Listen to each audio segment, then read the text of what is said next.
Представете си, че вървите по улицата и изведнъж срещате 4 деца, които изглеждат точно като вас. Невероятно, нали? Но точно това се случи с Леонардо, един трилионер, който вярваше, че има всичко в живота или поне така си мислеше. Това, което започна като обикновен ден, се превърна в началото на една красива история, която ще разчувства сърцето ви и ще ви държи в напрежение до последната секунда. Леонардо Кастели беше име, което вдъхваше уважение и възхищение в света на бизнеса. Притежател на несметно богатство, той беше изградил империя, която обхващаше всичко от технологии до луксозни недвижими имоти. Въпреки огромното си богатство, Леонардо беше човек, който предпочиташе да стои на заден план, далеч от камерите и светлините на прожекторите. За него истинската сила беше в действията зад кулисите. На 52 години той живееше сам в луксозна вила, заобиколена от охрана и най-съвременни технологии. Социалният му кръг беше ограничен до няколко бизнес партньори и личния му екип, съставен от асистенти, които се грижаха за всяка негова нужда. Леонардо имаше всичко: луксозни автомобили, имоти по целия свят и достъп до всичко, което можеше да пожелае. Но имаше нещо, което никакви пари не можеха да купят: истинско усещане за принадлежност. През последните години празнотата в живота му започна да го притеснява, но той винаги избягваше тези мисли, потъкяйки се още по-дълбоко в работата. Запълваше графика си с безкрайни срещи, стартирания на проекти и многомилионни сделки. Но в редките моменти на тишина въпросите се връщаха. Всичко това струва ли си? За кого изграждам тази империя? Леонардо бързо отблъскваше тези мисли, убеждавайки се, че животът му е такъв, какъвто трябва да бъде. До деня, когато нещо необичайно се случи. По време на бизнес среща в една от компаниите си, той получи неочаквана покана от стар приятел, когото не беше виждал от десетилетия. Това беше покана за вечеря в местен ресторант, нещо, което напълно се отклоняваше от рутината му. Първоначално той отказа, но след настоятелни убеждавания, реши да приеме. Една вечер навън няма да промени живота ми, помисли си той. Но не знаеше, че тази малка промяна ще отвори врата към събития, които никога не би могъл да си представи. По време на вечерята разговорите го накараха да се замисли за миналото, особено за жертвите, които беше направил, за да постигне успех. Приятелят му зададе въпроси за семейството, децата и личното наследство, което планираше да остави. Леонардо избегна темата, но тези въпроси останаха да отекват в ума му. Какво всъщност имаше освен парите?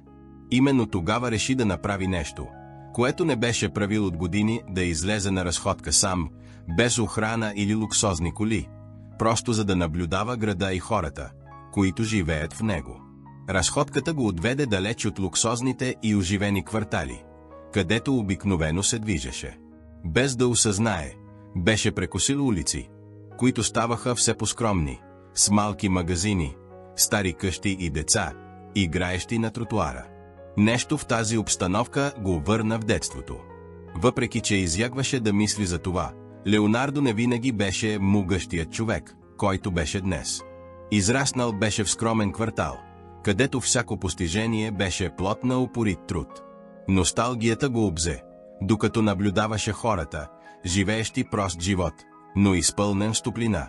Това беше нещо, което не беше виждал от дълго време. Смехът на децата, разговорите между съседи и ароматът на храна, излизащ от отворените прозорци, събудиха у него почти забравено чувство, желание за връзка. И тогава, когато зави зад един ъгъл, нещо привлече вниманието му. На тротуара една жена се опитваше да удържи 4 деца, които играеха около нея. Те изглеждаха развълнувани, скачайки и смеейки се, докато тя държеше тежки чанти с покупки.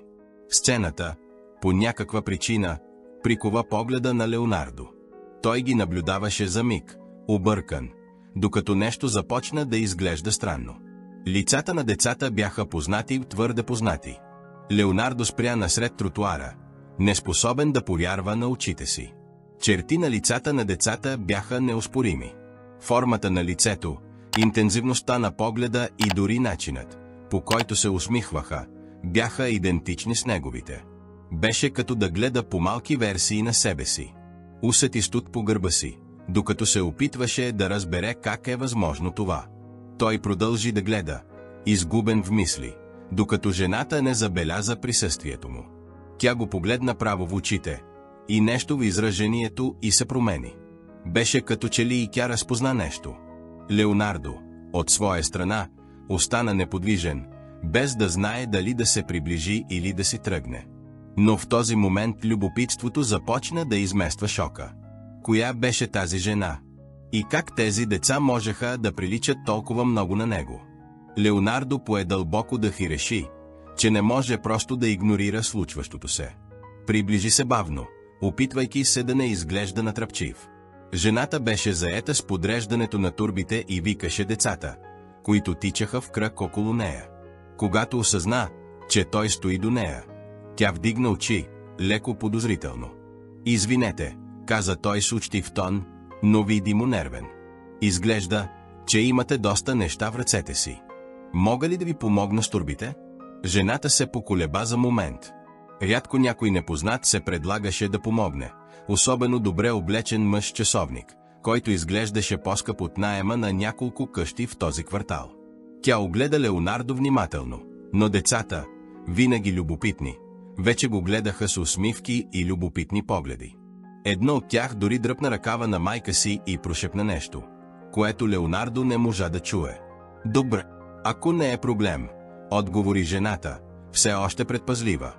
Леонардо взе най-тежките турби, забелязвайки, че са пълни с хранителни продукти и основни стоки.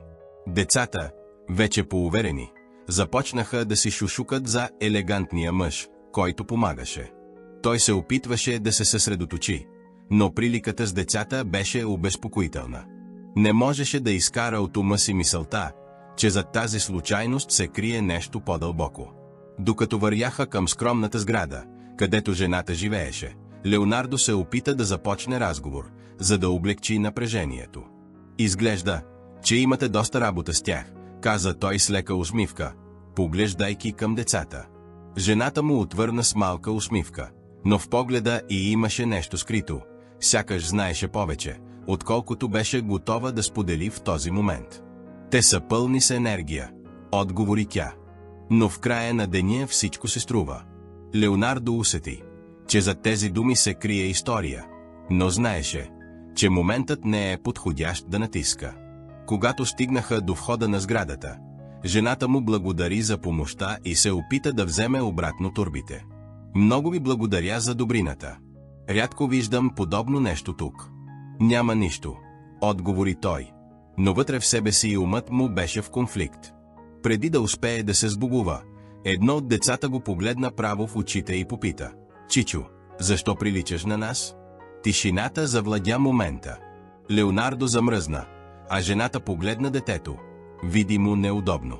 Когато стигнаха до входа на сградата, жената започна да събира децата, викайки ги да влязат. Гласът й беше спокоен, но носеше прикрита спешност, сякаш искаше да приключи тази среща възможно най-бързо. Леонардо, обаче, почувства, че не може да остави нещата да завършат така.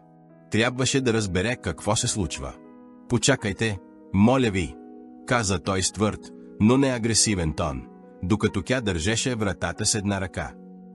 «Трябва да говоря с вас. Само за момент». Жената спря, колебайки се. Децата вече бяха влезли в сградата, но сега гледаха назад, любопитни какво се случва. Тя въздъхна, явно неудобна, но в крайна сметка остави вратата да се затвори бавно. Обърна се към Леонардо, скръсти ръце, сякаш се подготвяше за труден разговор. «Добре, какво искате?» попита тя с неутрален тон.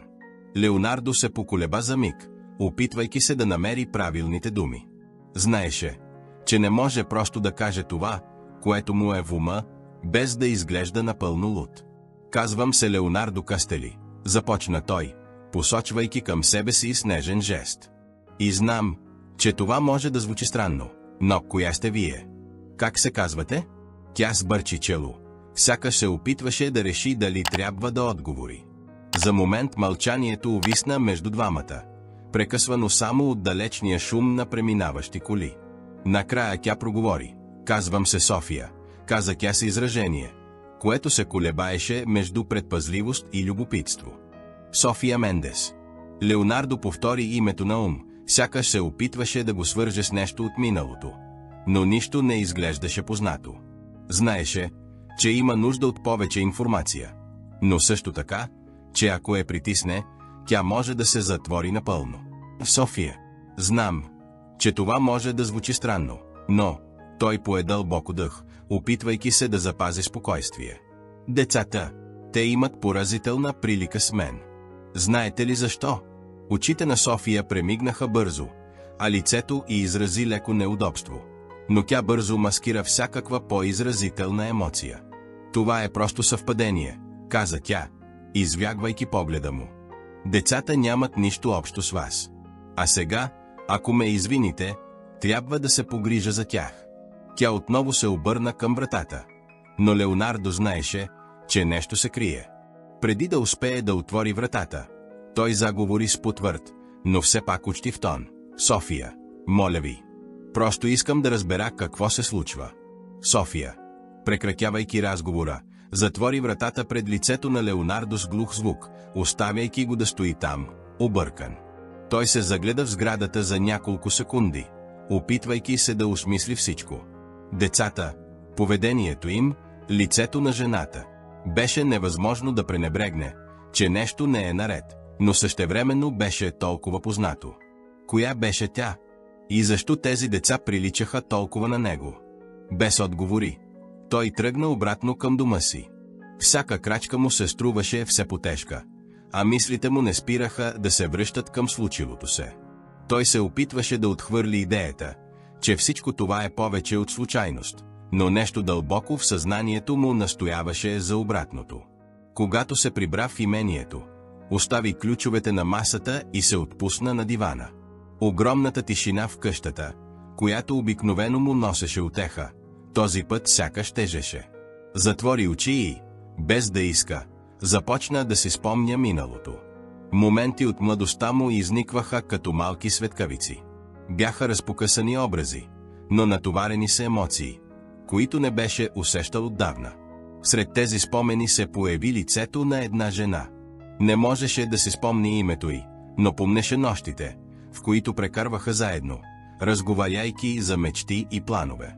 Това беше време, когато той все още нямаше огромното богатство, но имаше силно желание да успее в живота. Лицето й беше ясно в паметта му, но името и детайлите изглеждаха далечни, като нещо, което бе заровил в миналото.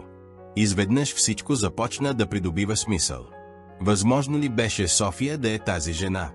А ако беше, какво означаваше това? Никога не беше мислил за възможността да има деца. Винаги беше внимателен, винаги избягваше да се замесва в нещо, което би могло да усложни живота му. Но сега, гледайки назад, започна да се пита дали всичко това е била истина. Леонардо прокара ръце по лицето си, усещайки тежестта на съмненията. Знаеше, че не може да пренебрегне случилото се тази вечер. Ако София беше тази, за която си мислеше, тези деца можеха да бъдат негови. А ако това беше вярно, целият му живот щеше да се промени. Леонардо остана седнал на дивана, опитвайки се да събере парчетата от пъзела в ума си. Колкото повече мислеше, толкова по-осно ставаше онова лице. Това не беше просто обикновен спомен. София наистина изглеждаше като жената, която беше срещнал в един много различен период от живота си. И тогава, като светкавица, един конкретен детайл се върна в съзнанието му. Той си спомни за един пръстен, който тя носеше. Беше прост, сребърен, с малък син камък в центъра. По онова време София му беше казала, че това е семейна реликва, нещо, което никога не сваля от пръста си. Леонардо си спомни как този пръстен винаги изглеждаше в хармония с блясъка в очите й, особено в нощите, когато говореха за бъдещето. Той спря за миг, опитвайки се да осмисли дали този спомен има смисъл. Дали все още има този пръстен, помисли си. И тогава един детайл го удари като гръм. Докато помагаше на София с турбите порано, беше забелязал пръстен на пръста й. Не му беше обърнал голямо внимание тогава, но сега образът беше ясен в ума му. Това беше същият пръстен. Не можеше да е случайност. С тази увереност нещо в Леонардо се промени. Не можеше да пренебрегне тази връзка. Възможността изглеждаше абсурдна, но беше единственото обяснение, което имаше смисъл за поразителната прилика между него и децата. Без много мислене, Леонардо взе ключовете на колата и излезе от къщата. Имаше нужда от отговори и знаеше, че не може да чака. По пътя сърцето му биеше ускорено. Опитваше се да се подготви за това, което можеше да чуе, но в действителност не знаеше какво да очаква. Щеше ли София да му каже истината? Или отново щеше да го отблъсне, както направи преди?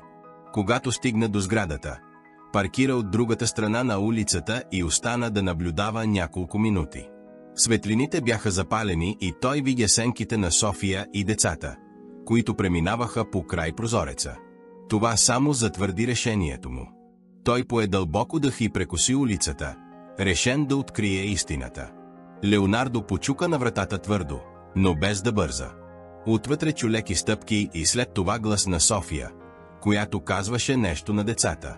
Когато вратата се отвори, тя стоеше там с онази същата сериозна и предпазлива изразителност, която вече беше виждал. «Ти пак ли си тук?»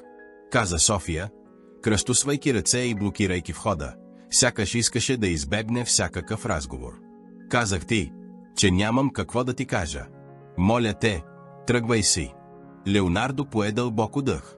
Знаеше, че ако настоява прекалено много, можеше да влоши нещата, но също така разбираше, че не може просто да приеме мълчанието й. Затова, преди тя да затвори вратата отново, той проговори, оставяйки емоцията да се прокрадне в гласа му. «София, знам коя си. Спомних си всичко». Той направи пауза, надявайки се думите му да имат някакъв ефект. «Не е нужно да ми казваш нищо сега, но моля те, просто ме изслушай за минута». София се поколеба. За миг изглеждаше, че ще затвори вратата отново, но нещо в глас му аспея. Тя го погледна с недоверие, но и с лека нотка на любопитство. «Една минута», каза тя твърдо, но без да затваря вратата. «И след това си тръгваш». Леонардо кимна. Знаеше, че трябва внимателно да подбере думите си. «Спомних си нас. Онези времена, когато всичко беше по-просто. Спомних си пръстена, който носиш. Разказа ми, че е семейна реликва, нещо важно за теб. Видях, че все още го носиш. Това означава, че онази София, която познавах, все още е тук. И, макар че не знам какво се е случило между нас, просто искам да разбера. Защото тези деца те не са случайност». София отклони погледа си, явно неудобна. Ръцете й леко трепереха, докато държеше вратата. Той забеляза, че думите му са докуснали нещо вътре в нея. «Моля те, София», продължи той, гласът му вече потих, почти умоляващ. «Ако има нещо, което трябва да знам, аз съм тук. Няма да те съдя, нито да ти създавам проблеми. Просто имам нужда от истината». София пое дълбоко дъх и за момент остана мълчалива. Най-накрая вдигна очи, за да го погледне, но изражението и все още беше трудно за разчитане. «Ти не разбираш, Леонардо», каза тя с леко разтреперан глас. «Не е толкова просто». София държеше вратата, гледайки право към Леонардо. За момент тишината завладя обстановката, докато тя не изпусна дълга и тежка въздишка. «Добре, Леонардо», каза тя, най-накрая прекъсвайки мълчанието. «Влез. Но само за няколко минути. Не искам децата да чуят». Леонардо кимна, без да се колебае, усещайки, че това е шансът, който му беше нужен. Той влезе в малкия апартамент, отбелязвайки колко е семпъл, но добре подреден. Децата бяха в друга стая, смеейки се и играйки, сякаш нищо не се беше случило. София затвори вратата след него и му направи жест да седне на дивана. Тя кръстоса ръце и се облегна на стената, като поддържаше известна дистанция. Все още имаше недоверие в погледа й, но и смесица от тъга и умора. И така? Попита тя, без заобикълки. Какво искаш, Леонардо? Защо реши да се появиш сега, след толкова време? Леонардо пое дълбоко дъх, опитвайки се да намери точните думи. Знаеше, че всяка грешно изказана дума може да накара София да промени решението си и да прекрати разговора. София, не знаех, че все още си тук. Не знаех, че... Той се поколеба, опитвайки се да запази спокойствие. Че децата съществуват. Но когато ви видях днес, нещо вътре в мен ме накара да си спомня всичко. И сега трябва да разбера. Трябва да знам какво се случи между нас. София отклони погледа си за момент, сякаш претегляше опциите си. Беше ясно, че не искаше да преживява отново определени спомени, но в същото време изглеждаше, че разбира, че не може да бяга от тях завинаги. Ти не знаеш какво се случи, защото ти не беше там, отговори тя с по-нисък, но изпълнен с емоция глас. Ти продължиш живота си, Леонардо. А аз трябваше да го направя по друг начин. Той се наведе леко напред, опитвайки се да улови всяка дума. Ако съм сгрешил, София, кажи ми. Не съм тук, за да се оправдавам или да те обвинявам. Просто искам да разбера. Моля те. Тя го гледаше няколко секунди, сякаш се опитваше да реши дали може да му се довери.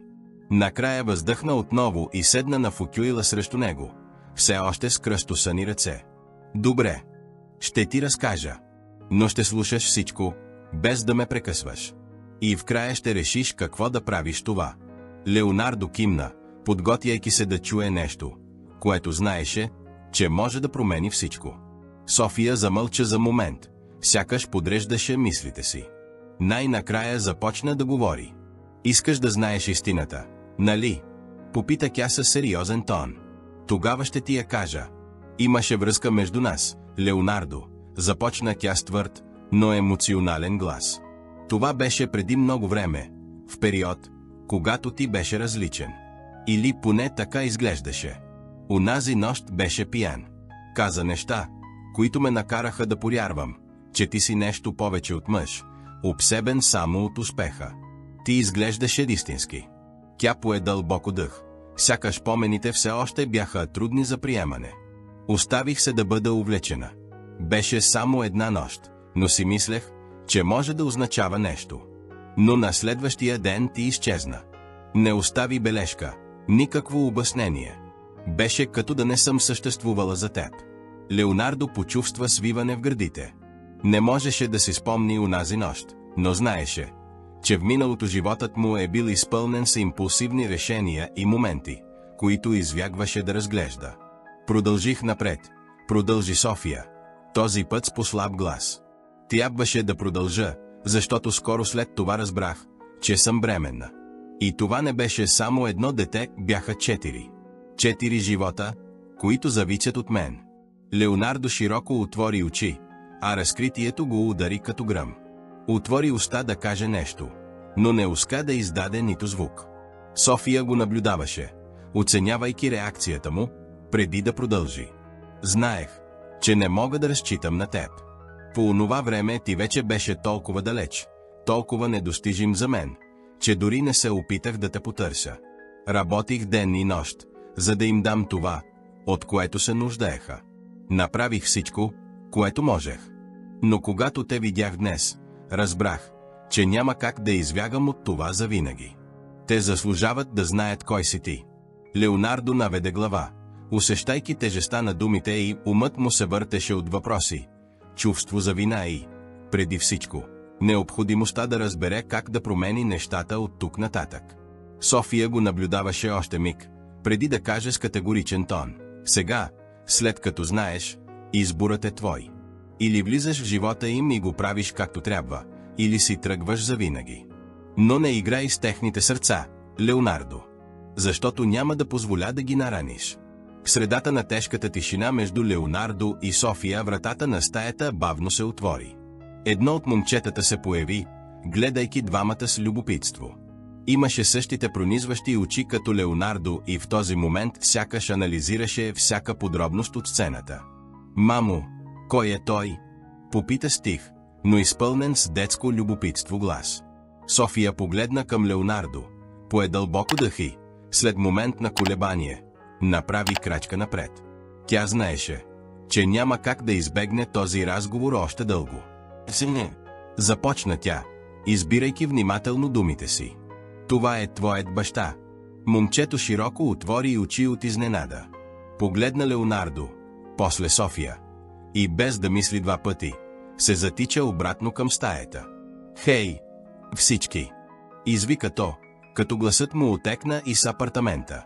Няма да повярвате. Татко е тук. София затвори очи за миг, опитвайки се да се подготви за това, което щеше да последва.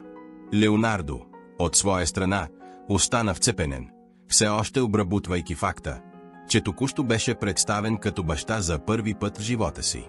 Шумът от бързи стъпки започна да идва от стаята, а след няколко секунди останалите 3 деца се появиха в хола, всички със същото изражение на изненада и любопитство. Те останаха неподвижни за момент, гледайки Леонардо, сякаш се опитваха да разберат кой е този мъж. Най-накрая едно от момчетата прекъсна тишината. Наистина ли си нашият баща? Попита то, с блестящи очи, но и с нотка на съмнение. Леонардо погледна към София, търсейки насока, но тя просто кимна, давайки му знак, че трябва да отговори.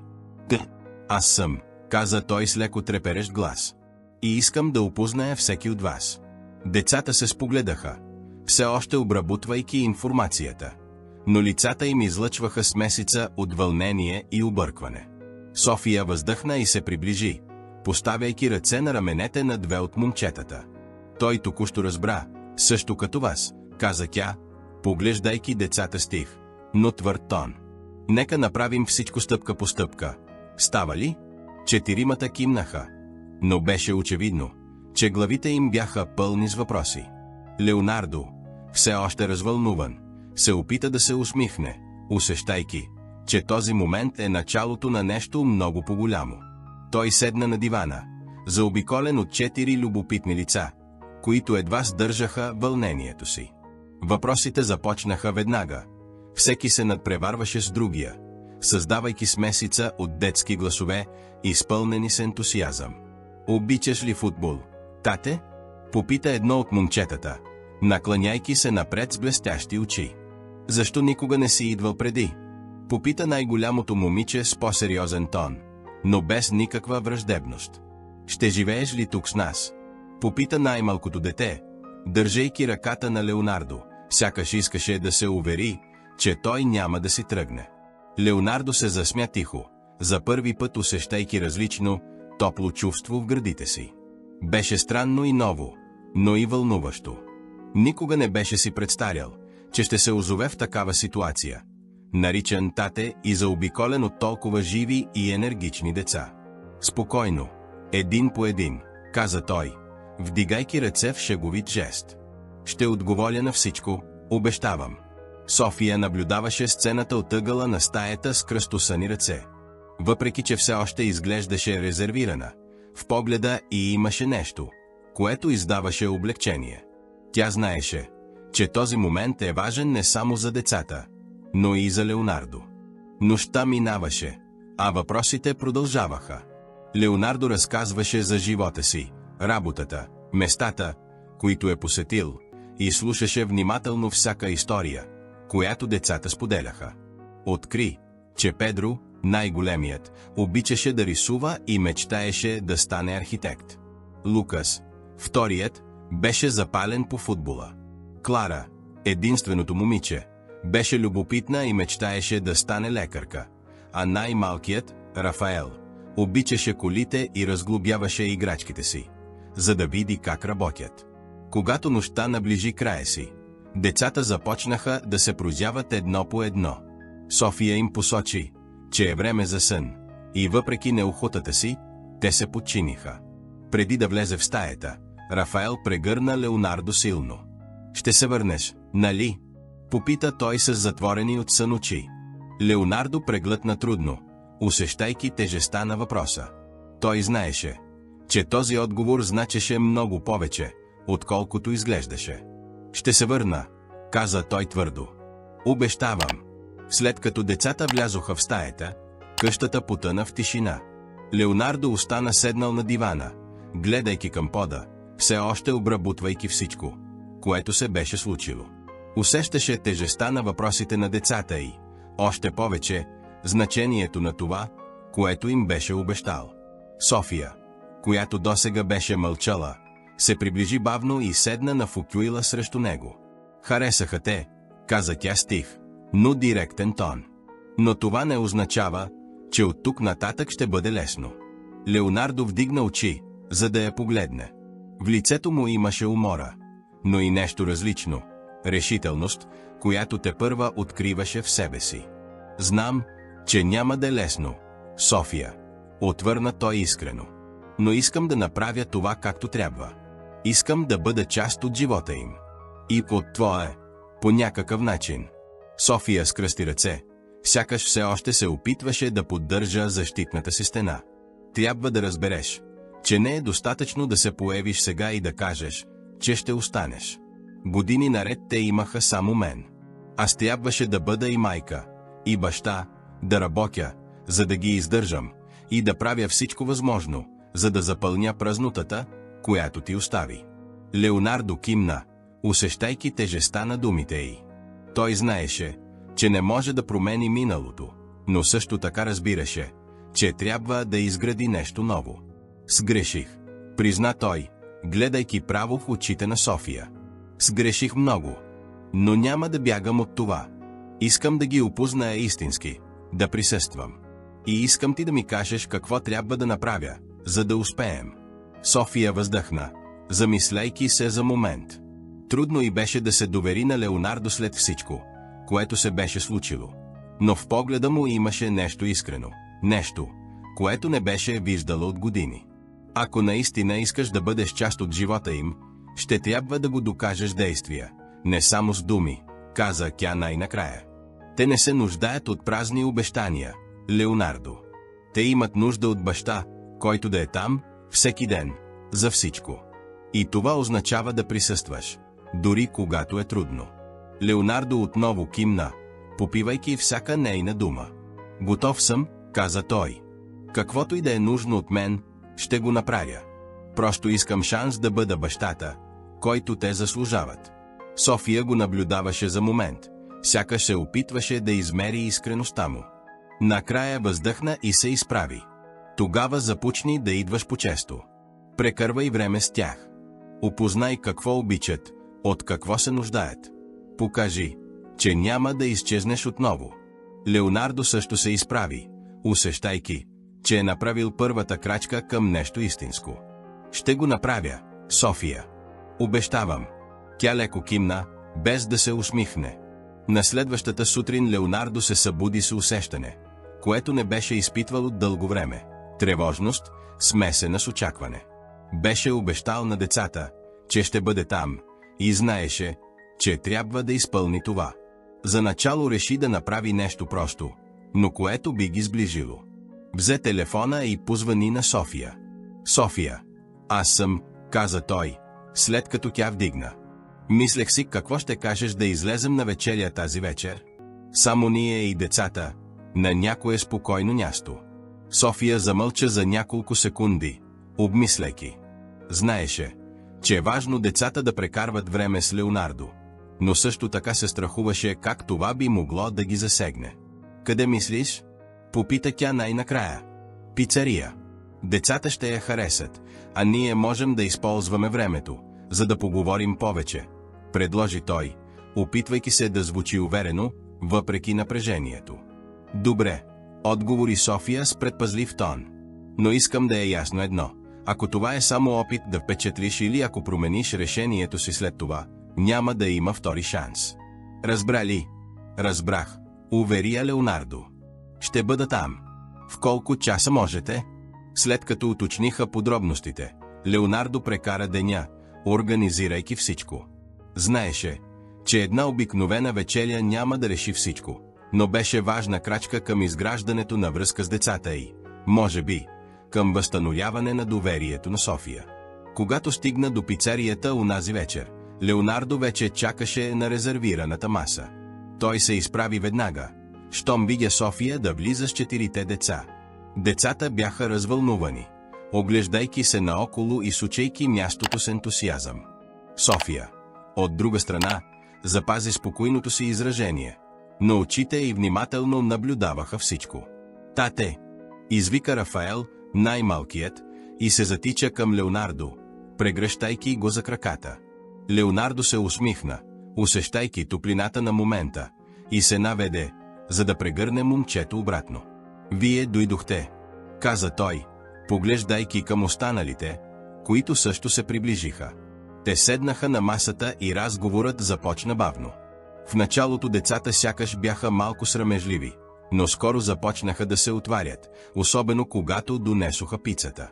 Рафаел се засме силно, докато се опитваше да вземе по голямо парче, отколкото можеше да държи, а Клара попита Леонардо за местата, които е посещавал.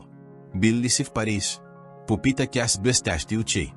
Да, бил съм, отвърна Леонардо с усмивка. И ако искате, един ден можем да отидем всички заедно. Очите й се разшириха от вълнение, но София се намеси с твърд тон. Да започнем с нещо по-близко, нали, Клара? Каза тя, хвърляйки поглед, който Леонардо разбра като напомняне да остане реалистичен. Вечерта продължи сред снях, истории и малки закачки от страна на децата. За момент Леонардо почувства, че изживява нещо, за което никога не е знаел, че му липсва – семейство. Той осъзна, че тази обикновена вечеря беше повече от среща. Беше начало на нещо, което искаше да защити. Когато сметката дойде, Леонардо настоя да плати, а София, въпреки че се поколеба, не възрази. На излизане, докато децата тичаха към колата, тя се обърна към него. Беше добро начало, Леонардо. Но това все още е само началото. Не забравяй това. Той кимна, решителен. Яма да го забравя. Благодаря, че ми даде този шанс. След оживената вечеря в пицарията нощта изглеждаше по-лека. Децата бяха изтощени, но с усмивки на лицата, все още говорейки за историите на Леонардо и правейки планове за следващата среща. Когато стигнаха до вратата на апартамента, София се обърна към него. Благодаря ти за днес, Леонардо, каза тя с помек тон, отколкото той беше свикнал да чува. На децата наистина им хареса. Беше важно за тях и за мен също. Леонардо се усмихна, гледайки искрено. Беше важно и за мен, София. Не знаех колко много съм пропуснал досега. Докато София отключваше вратата, децата влязоха тичайки, всяко говорейки за това кой ще заеме най-доброто легло или кой ще разкаже приказката за лека нощ. Къщата се изпълни със сняг, но София остана на вратата, държейки отворена, докато наблюдаваше Леонардо. Предполагам, това е всичко, каза тя, сякаш искаше да приключи разговора, но без обичайната твърдост в глас си. Леонардо направи крачка напред, колебаейки се за миг. Той не искаше да насилва нищо, но също така не искаше да изпусне момента, без да каже нещо важно. София, знам, че нищо няма да промени това, което се случи в миналото. Направих много грешки и знам, че имаш причини да се съмняваш в мен. Но искам да бъда тук. Не само заради децата, но и заради теб. Тя вдигна очи, изненадана от честността му. За момент изглеждаше, че ще каже нещо, но остана тиха. Леонардо, усещайки интензивността на момента, направи още една крачка. Никога няма да мога да компенсирам това, което си преживяла сама, продължи той с тих, но твърд глас. Но искам да опитам. Искам да докажа, че мога да бъда част от твоя живот и живота на децата. София стисна устни, за момент отклонявайки погледа си, преди отново да го срещне. Без да мисли много, тя направи крачка напред. И тогава, преди да успее отново да се поколебае, София леко се наведе, и двамата се срещнаха в целувка. Беше нежна, колеблива, но изпълнена със смисъл. Не ставаше въпрос за миналото. Ставаше въпрос за настоящето и за това, което можеше да се случи занапред. Когато целувката свърши, София направи малка крачка назад, изглеждайки изненадана от това, което току-що се беше случило. Леонардо се усмихна, но не каза нищо, оставяйки я да осмисли момента. Лека нощ, Леонардо, каза тя най-накрая с тих, но потъпъл тон. Лека нощ, София, отвърна той, докато тя бавно затваряше вратата.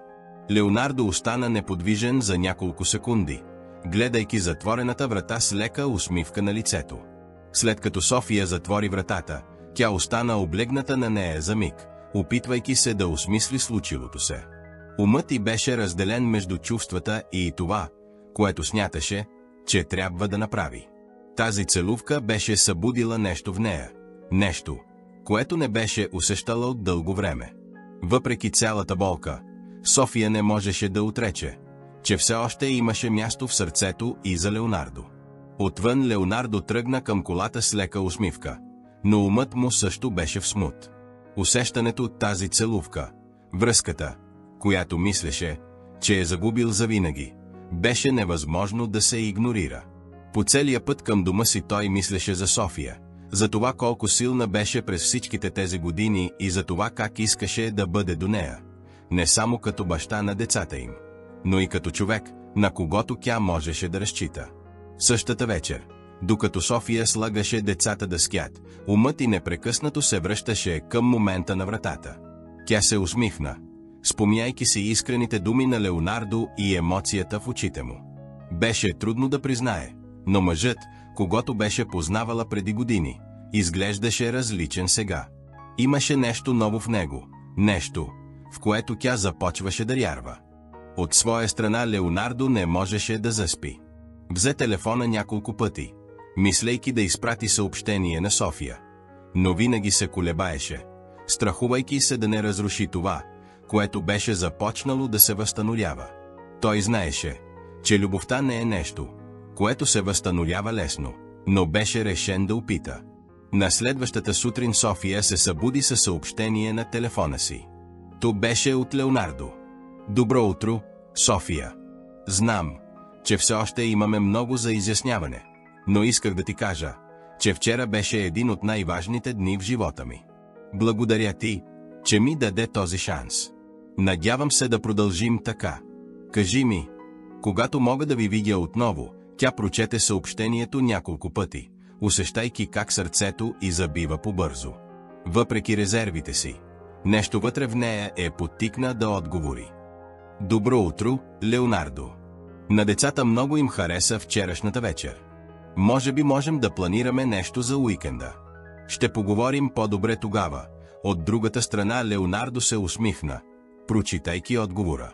Той знаеше, че има още дълъг път пред себе си.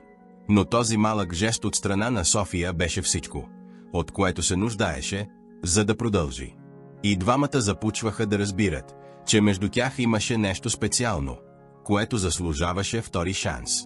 Един ден, по време на пътуване, което Леонардо направи със София и децата до Париж, се случи нещо неочаквано. Градът, с неговите блестящи светлини и романтична атмосфера, изглеждаше перфектната обстановка за нещо специално. По време на разходка около Айфеловата кула, докато децата тичаха развълнувано наоколо, Леонардо помоли София да седне с него на една от близките пейки. Тя го погледна любопитно, докато той държеше ръцете и здраво, но с поглед изпълнен с емоция.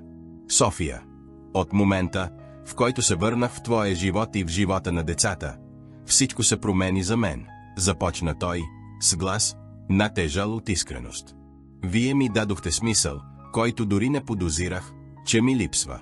И сега, повече от всякога, искам да изградя нещо истинско с вас. Не само като баща на нашите деца, но и до теб. София широко отвори очи, изненадана, но нямаше време да отговори. Преди Леонардо да коленичи пред нея, изваждайки малка кадифена кутийка от джоба си. Вътре блестеше деликатен пръстен под светлините на кулата. София, ще бъдеш ли моя приятелка? Попита той с усмивка. И ще ми позволиш да стана част от твоя живот и този на нашите деца по начин, който никога няма да се разруши. Децата, които се бяха отдалечили, Забелязаха какво се случва и се затичаха към тях, скачайки от радост и викайки: "Съгласи се, мамо! Съгласи се!" София погледна към тях, после към Леонардо, и почувства как сърцето й се изпълва с нещо, което не беше усещала от години – сигурност, любов и надежда. "Да, Леонардо", каза тя със сълзи в очите. "Съгласна съм." Аплодисментите на децата и на няколко души наоколо изпълниха атмосферата.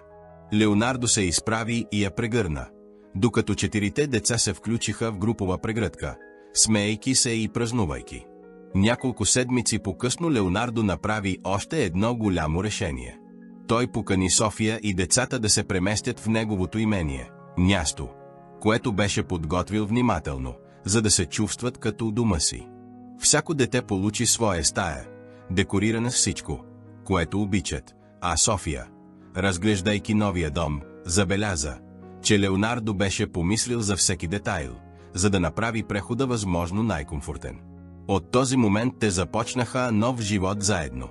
Сутрините бяха изпълнени с сняг и тичане по големите стълби на имението, а вечерите завършваха с истории, разказвани от София и Леонардо, събрани като семейство, което най-накрая беше намерило това, което им липсваше. Това е историята. Ако сте стигнали до тук, бих искал да ви помоля за помощ. Абонирайте се за канала, за да не пропуснете нито една нова история. Харесайте видеото, ако вярвате в силата на любовта, семейството и вторите шансове. И коментирайте отдолу, какво бихте направили, ако бяхте на мястото на Леонардо или на София. Искаме да чуем вашето мнение, защото то е много важно за нас. До следващата история.